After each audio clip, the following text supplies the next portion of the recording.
I'm Neat to Hone, and I spent the past week or so cranking out a video every day about the core set 2019 limited format that will be upon us pretty soon. I've talked about every single card in the set and my expectations for them, the biggest bombs in the set, and the archetypes. This is the last video of core set 2019 limited review week, and it's sort of a Cliff's Notes of my set review, where I give you my picks for the best commons and uncommons in each color. While bomb, mythics, and rares are great, the backbone of any color in limited is its commons and uncommons. If you want to see deeper analysis on all of these, check out my full set review. Now let's get started by looking at white's best commons. So normally I only do 3 best commons for each color, but white is so incredibly deep that picking a third best common was pretty difficult. I kind of saw all 4 of these that you can see on the screen here as being sort of comparable. I think they all have the potential to be the third best white common. I think that the number 1 and 2 commons are pretty, set in stone, but I can't really figure out which of these is going to be best in the new format. And that's a good thing for white. White is so deep at common that it has this many good commons. I mean, Cavalry Drillmaster being able to make any creature able to attack even in the late game. Gallant Cavalry giving you 2 bodies in the late game and, you putting pressure on your opponent whenever. Pegasus Courser is great because it can make any creature into a threat. And Star-Crowned Stag is sort of similar to Pegasus Courser. It makes it easier for your team to attack, just like the Courser does. They're all really good. I mean, if I had to pick one of them, I think I might say the Courser, just because we've seen it recently, how good it was. But it's pretty hard to say. It'll be interesting to see which is best, but I do want to point out that white is really deep at common because it has so many of them. So what is white's second best common? Well, I think it's Angel of the Dawn. We've seen this card before, more or less, when we saw Dawn Feather Eagle. Having the ability to pump your entire team and give it vigilance, in addition to having decent stats, is pretty great. And Angel of the Dawn, as a result, is a really good card. I think I'd even feel okay about first picking Angel of the Dawn, and at least in a pretty weak pack. It's going to be even better if you can go wide, but it's going to be good in really any deck that has creatures in it, which, guess what, is basically all decks in limited. And I think the best white common is Luminous Bonds. No big surprise there. It's basically pacifism. Pacifism, of course, costs 1 less and is going to be better than Luminous Bonds, but we don't get pacifism anymore. And Luminous Bonds is a great card that you will first pick pretty happily. So I'd say of these cards here, Luminous Bonds is the only one I feel really good about first picking. Angel of the Dawn a little less so. And the other 4, I probably would rather pick up around pick 3 or 4, but they're still pretty good cards. It'll be interesting to see if white's as powerful as it looks just by looking at its commons. Let's look at white's uncommons now. I think the third best white uncommon is Knightly Valor. This is a card that people have consistently underrated. I think it's mostly people who haven't played with it before. I know the first time I saw it, as someone who doesn't like most auras, I just really? This can't be that good.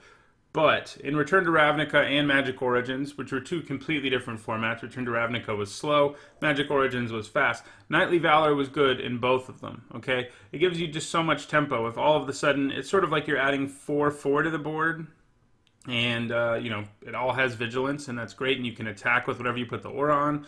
The fact it gives you the Knight token makes it so the 2-for-1 doesn't hurt as much. You do have to be a little bit careful with Knightly Valor. You can't, play it into your opponent having 2 cards in their hand and, 6 mana available. But it is a pretty good card. And I think all 3 of the uncommons on this list are things I would first pick, although Knightly Valor, obviously, since it's third on the list, is the one I want to first pick the least. Because, it does have a high risk factor that the other 2 cards we're going to talk about don't really have. The next best white uncommon, I think, is Herald of Faith. Just has great stats. It hits the opponent hard in the sky, gains you life. It doesn't quite have lifelink. It'll have a similar feeling, I think, because you're both hitting them in the face for 4 and gaining 2, which is a total, life difference of 6 every time it attacks. And that's pretty great. It's got great stats. It's a great uncommon. I think you first pick it pretty happily. And the best white uncommon is Heromancer's Cage. White always gets a great, aura enchantment-based removal spell, and this is what it gets this time around. It's really good. It can hit non-land permanents, so keep in mind you can even take down planeswalkers with this artifacts and enchantments as well. I think you still hit a creature most of the time, but its flexibility doesn't hurt, certainly. It's a great card, and you feel really good, I think, about first picking Heromancer's Cage. But I think all 3 of these uncommons are decent first picks. I don't think you take Knightly Valor over, really good removal or even just good removal. It doesn't have to even be premium, but the other 2 I think you take over a lot of things. And Heromancer's Cage obviously is premium removal. So, all right, so now let's move on to blue. Alright, so with blue commons, I think the third best blue common is Aviation Pioneer. Every time we see one of these creatures who makes a 1/1 flyer and has, a ground body, they're good. We've seen a lot of them. We saw a lot of them, in Kaladesh and in Magic Origins, making Thopters just like this. We've seen creatures make spirit tokens too. They always end up being pretty good. I mean, I'm not saying you want to first pick this or anything, but it's a super serviceable creature, and I think you would play up to like 4 of these and feel pretty good about it. I kind of doubt you get 4 because it's that good. It is a little bit better in the artifact-heavy deck, which is the blue-white deck, but I think it's good in any blue deck. The second best blue common is Aven Win Mage. It's a Windrake with upside. We get those all the time now. Windrake now looks kind of mediocre and limited because of what we've been getting. Aven Win Mage, sort of like the Pioneer. It's good in any blue deck, but it is going to be better in a deck that's packed in a bunch of instants or sorceries, which will usually be the blue-red deck. Although I think blue-black also has a shot at getting a bunch of sorceries and instants into the deck. Attacking with this as a 3/3 isn't hard, and sometimes ambushing your opponent by making it bigger is going to be nice too. And I think the best blue common, I think it's the only one of these 3 that I would consider first picking. The other 2 they're good, but they're they make it into your deck and you'd feel good about them being in your deck, but you don't really want to first pick them ideally. You might in some weak packs. But at number 1, I have Dwindle. I think it's just a pretty good removal spell for blue. Blue usually gets sort of shafted on removal. They get bounce spells and stuff. Or they get auras that sort of weaken a creature, but let your opponent keep a blocker forever, which makes sense for blue. There has to be some weakening of the removal because of the other advantages blue has, like with card draw and flyers and stuff. But this actually sort of gets around that for you because it makes the creature, not only does it make it have basically no power, whenever it blocks, it dies. So it's only going to get to block once. So that's still kind of annoying as far as removal goes. Obviously, you don't want a creature to ever be able to block once you cast removal on it. And it's still not going to work so well on creatures with powerful static or activated abilities because your opponent just won't block with them and they get to keep it forever. But I think it's a pretty good removal spell for blue. I think you would first pick it in some weaker packs. Blue, I don't think is nearly as deep at common as white was, as you can see. But these are good cards. They're just not, as good as the white commons, I would say, for the most part. Let's move now to the blue uncommons, though. I think the third best blue uncommon is Horizon Scholar. This is a reprint from Theros. It's a huge scrying Sphinx, and that's a nice thing to have. It's a finisher. It may remind you of Dominaria, where we had a big scrying Sphinx. This one's even bigger. Scrying is great because in the late game, it allows you to make sure you're not going to keep drawing lands, for example. If that's not what you want, you can decrease the chance anyway of drawing more lands with the help of Scry. And that's a great effect to have tacked onto a creature that can just be a finisher anyway, making sure that you continue to draw more gas. That's what you want to do. Next, we have Departed Deckhand, which I think is really, really good. Like, I keep reading this and thinking there must be something I'm missing because it almost seems like it should be rare to me. I think this card is going to be super frustrating to play against sometimes. It's basically a 2-mana 2/2 that's unblockable. There aren't that many spirits in this set. I think there is one other one in blue at uncommon, and I think there's one at rare in white. So there's literally 2 other creatures in the format, and I guess your opponent's Departed Deckhands that can block this thing. So it's unblockable on its own. That's already a pretty good card, and like a 2-mana 2/2 that was unblockable would already be like, all right, yeah, I mean, I would play that in any deck. Well, let's also add to this the fact that, well, for 3 and a blue, you can make any one of your creatures basically unblockable in this format. So that's crazy. It does come with downside. If it didn't have that line of downside, I would really question Wizard's sanity in printing this card. But it does come with a downside. Your opponent can target it with any spell and it dies, including a combat trick and stuff like that, and that's something to keep in mind. But it doesn't die to abilities. They decided to only put spell. So, if they added abilities, it would be even easier to kill. They didn't, though. So it's really, really good. It's going to take over games. It's going to feel like a bomb despite being an uncommon in games where your opponent just can't deal with it and just take over, doing unblockable damage while making your other creatures also unblockable in the later part of the game. But I don't think it's the best blue uncommon, and I could be wrong. Maybe it is, but I have a hard time saying no to Mana Wars, and that's what Exclusion Mage is. They're just such good cards every time we see them. They're usually blues, best commons, or uncommons because of the fact that they give you huge amounts of tempo. You can play this little 3-drop and add to your board while simultaneously taking one of your creatures, your opponent's creatures, probably their best one, most expensive one, and returning it to their hand. So you're setting their board back, you're building up your board, and that is great. You know, that it's hard to, if you haven't actually gotten to play with creatures who bounce, it's hard to sort of state accurately like how good that is, because it doesn't, I think to some newer players it's like, well, what's so great about that? But it is. I mean, you add to your board, you subtract from theirs, they have to recast what they played, so you just gain a bunch of tempo, and Exclusion Mage is great. All three of these uncommons are things I would feel good about first picking, so while the commons aren't so great, these uncommons are pretty nice, and I think, yeah, I mean, Departed Deckhand and Exclusion Mage especially are really, really good. All right, on to black. I think the third best black common is Skymarch Bloodletter. So, you know, it's nothing special, but it's yet another Windrake, although it's a black one. But a Windrake with upside, it drains your opponent for 1, gains you 1. There is a life gain deck in the format, so occasionally that'll matter. But it's mostly just here because of the stats and the decent into the battlefield trigger. It's not anything super exciting, but it's a pretty good common. Strangling Spores is next. It's a, you know, I wouldn't call it premium removal. It doesn't quite reach that level. It's a little clunky. But for 4 mana, giving -3/-3 to a creature at instant speed isn't bad. You can kill X3s with it, that's the obvious thing, but you can also use it to weaken a creature and then use your creature to block. That's the nice thing about black's -X spells, is that sometimes you can sort of manufacture killing a creature instead of just having to outright only be able to kill creatures with 3 toughness or less. And that's pretty nice. I think in a weak pack, Strangling Spores is something that you first pick, but you're probably not, like, you probably don't feel great about it. And I think the best black common is Lich's Caress, which I think is a really good common, and I think you do want to first pick.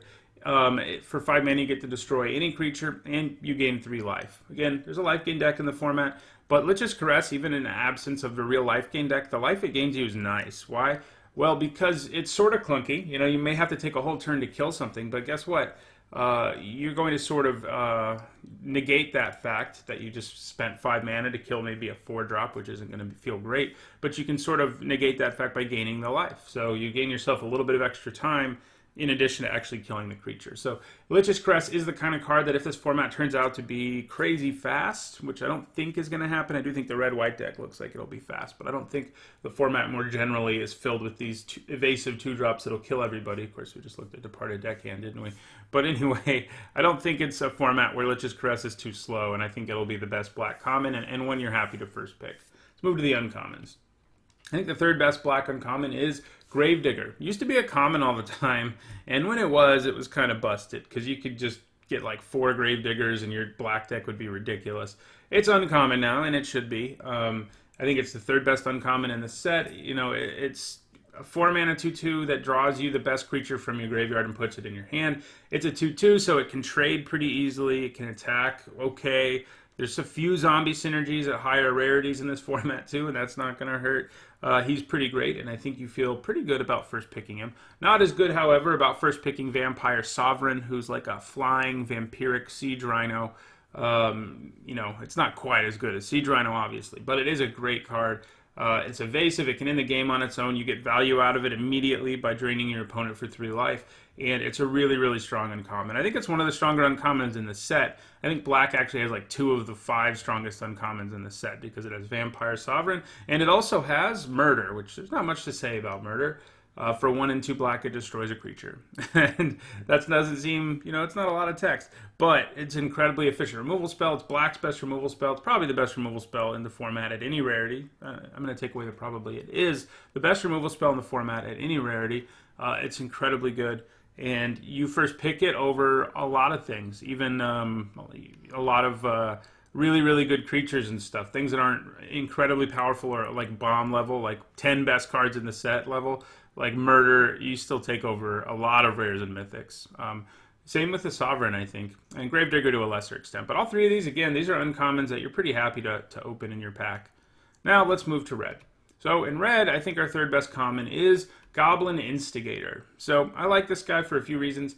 The obvious one is just that it comes into play and gives you 2 bodies immediately for 2 mana, which is pretty good. It's basically Krenko's Command, which is a card that's always been good. But it gets some extra points here. There's 2 decks in this format that have red in them that will really like the Instigator. I mean, any red deck will. But the red-white deck has a bunch of mass board pump and going wide things going on. And I think Goblin Instigators being a common is sort of a key part of that deck being successful, because it goes wide for you super early, and the more of them you have, the better your mass pump spells get. And the black-red deck is interested in sacrificing stuff, and the extra token you get is sort of disposable. So is the Instigator at a certain point. And so it gives you, it's good in the black-red sacrifice and the red-white deck and in any red deck. But because it has two decks that it synergizes really well with, I like it a decent amount. I don't think you want to be first picking it, ideally, but I think you can if the pack is like really mediocre. It's a card that I like a decent amount. Not as much, though, as Electrify, which is just a nice removal spell. Does 4 damage to stuff at instant speed, and that's a pretty good deal. Can't hit players, so keep that in mind. But it kills a lot of things. And being an instant means you can get blowouts from auras and combat tricks and stuff. And at number 1, we have Shock, which isn't much of a shock, I wouldn't think. For 1 red mana, it does 2 to any target. It's just so efficient. It's instant speed. You can hit your opponent with it, unlike Electrify, and sometimes that matters. The efficiency here is just hard to turn down. It's just a great card. It is every time we see it. I mean, obviously it's not Lightning Bolt. We're not getting Lightning Bolt in Limited anytime soon. Hate to break it to you, but Shock is a good card, and I think it's the best red common. And I think both Shock and Electrify are commons that you feel pretty good about first picking. Instigator to a lesser extent, but there's some pretty good commons in red. Now let's move to red's uncommons. So red, I think, may be, of all the colors, the most shallow at uncommon, which is kind of sad. I think the third best uncommon is Volcanic Dragon. A 6 mana 4/4 flying and haste is just good stats. It's going to pressure your opponent very quickly. I don't feel great about the idea of first picking this, and that's why I say, so far at least, it seems the lowest at uncommon, because with the other colors, basically all the uncommons, best uncommons, I'm like, yeah, okay, I'd first pick that and feel at least pretty good about it, at least, somewhat good about it. But Volcanic Dragon, not as much. It is a nice finisher for your deck. It's good if you're trying to ramp. There's also a few dragon synergies at higher rarities. Volcanic Dragon's nice, but I don't think you love the idea of first picking it. Fiery Finish we have next, another 6-drop. This one basically kills anything. I mean, 7's going to kill most things in this format, but it is pretty clunky, and I could see it really plummeting away from being this good, from being this high up on the uncommon list. If this format ends up being reasonably fast, you're basically always going to be trading down with a 6-drop removal spell, and that's a good way to get yourself killed. I sound really negative, but I think the fact that it still kills basically anything makes it worth it. In the late game, this is the kind of spell you want to cast to kill your opponent's huge creature and just, keep attacking them and take over the game. But I could see it slipping, and so that's worth keeping in mind. The best red uncommon I don't think slips at all. That's Lightning Strike. It's it's bad Lightning Bolt, but again, we're not getting Lightning Bolt anytime soon. 3 damage to any target at instant speed for 2 mana is great and limited. It kills a lot of stuff. The instant speed thing makes it even better because you can use it to, get blowouts sometimes. And you can hit your opponent with it too, just like Shock. So if you can get several Lightning Strikes and Shocks, like a couple of each of them, you're going to have some nice reach in your deck in addition to nice removal. So Lightning Strike's the only one of these that I'm like, snap first pick. Fiery Finish and Volcanic Dragon to a lesser extent, but Lightning Strike for sure. All right, let's move on to our last color, which is green. So in green, I think our third best common is Rock's Oracle. 5 mana 4/2 that draws you a card.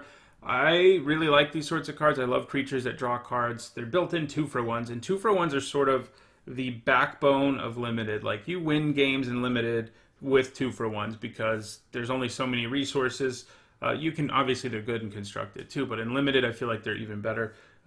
This draws you a card, and then it can trade with a lot of different things. And if your opponent doesn't want to trade, instead it's just smashing them in the face for 4. Having the 4 power means it can trade with lots of good creatures in the late game, in addition to giving you the card to draw you. And that's what gives you the 2-for-1, the card you draw and the card it trades for.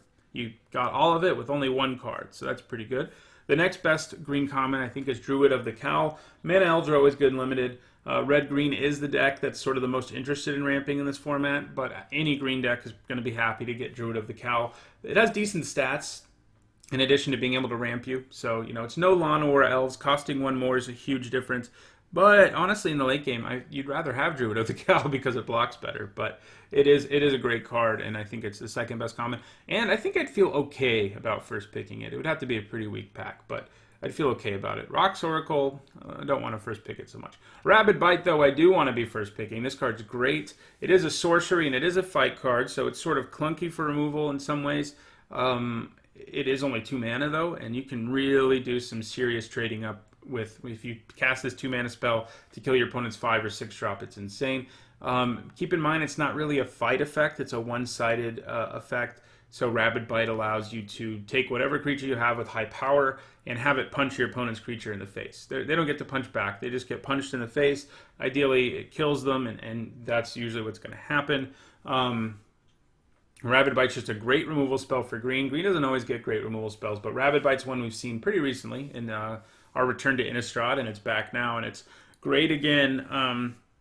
You know, Rock's Oracle, for example, is a good candidate for Rabid Bite. You're just going to have a lot of creatures who have good stats for Rabid Bite, and I like Rabid Bite a lot. I think it's first pickable. I think it's premium removal, with the caveat that don't cast this when your opponent has mana up, for the reason that you get completely blown out because it's a fight card. If your creature dies in response, you're suddenly the one getting 2 for 1, and that's not so good. So now let's look at green's best uncommons. I think the third best green uncommon is Vine Mare.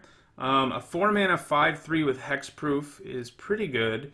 What I think sort of secures its spot as the third best uncommon, though, is how busted it is with auras, basically, and that's because it has hexproof.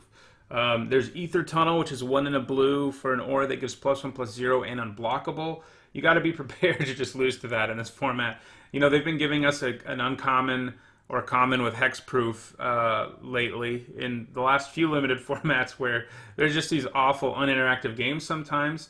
And I think Vine Mare is the best of the bunch. I think it's better than Jade Guardian. I think it's better than the Turtle was in Dominaria. And, you know, it has great stats. It's good with Rabid Bite. It's a great thing to use Rabid Bite on because you know they can't 2 for 1 you. It just synergizes really well with everything going on in green. The green-white deck likes enchantments. You've got fight cards like Rabid Bite that you feel a lot more safe using on Vine Mare. And in addition to that, it has some incidental extra value in that it can't be blocked by black creatures. So Vine Mare is great. I think first picking it in a weaker pack's not a bad idea, but it's sort of borderline for me. If your deck has no auras in it, it gets to, I mean, it's still an okay card. I mean, a 4 mana 5/3 with hexproof is always going to be pretty good. But if you don't have auras, it does go from being like a bomb or close to a bomb to just sort of being another dude in your deck, which is fine, but not really what you want to spend a first pick on. Next, we have Dryad Greenseeker. It's one of my favorite cards in the set. I think this is a card people will drastically underrate. You know, 2 mana 1/3 is nothing special, but this thing is a card drawing engine. If you have lands on top of your library, if you have a land on top of your library, you can draw it. So sometimes people look at these effects and they're like, why would I want to draw another land? And with the explore mechanic in the past, I've seen people on my videos comment about how explore is a bad mechanic. Why would you want to draw a land? Well, you're sort of right. Sometimes you really don't want to draw land, but if you didn't use this Greenseeker's ability, guess what? You were still going to draw that land, right? So if you're using the Greenseeker, even though all it can draw you is lands, you're getting deeper into your deck and you're actually going to get past drawing lands. You're actually going to get to the spells in your deck more quickly because of the Greenseeker, and that's how you have to look at it. It really lets you dig deeper into your deck. I mean, 40% of your deck, usually, give or take, is lands. And so this is going to draw you, like, let's say it's in play over 5 turns. It's going to draw you 2 cards over 5 turns. Your 2 mana creature drew you 2 extra cards, okay? That's really good. And, if it's allowed to stay in play, it's going to basically turn into Courser of Kruphix and just win you the game. This will take over the game with the number of cards it will draw you. It's a really powerful effect that people frequently underrate because, again, why would you want to draw a land? And I'm just trying to explain why it's so good. Make sure you don't undervalue it at your pre-release because it is pretty incredible for an uncommon. I wouldn't be surprised to see it at rare, honestly, this effect. So I think the best green uncommon is Vigilant Baloth. A 5 mana 5/5 with Vigilance. It's not nearly as interesting to talk about as Dryad Greenseeker. It's just a big monster who is great on offense and defense thanks to Vigilance. And it's just got good stats. You can play it on like turn 4 in this deck. It's good with Rabid Bite. It's also worth noting green has a little bit of a sub-theme, especially when paired with red, of power 4 or greater. And both Vine Mare and Vigilant Baloth are great in that deck. So those are things to keep in mind. So those are my picks for the best commons and uncommons in Core Set 2019. Are there any you think I left out? Any you think I overrated? Let me know in the comments below. If you want to make sure you catch future Core Set 2019 limited content, including draft videos once it's on Magic Online, and including in a couple months after I've drafted the format a bunch, my new take on the format. Don't forget to subscribe. Thanks for watching.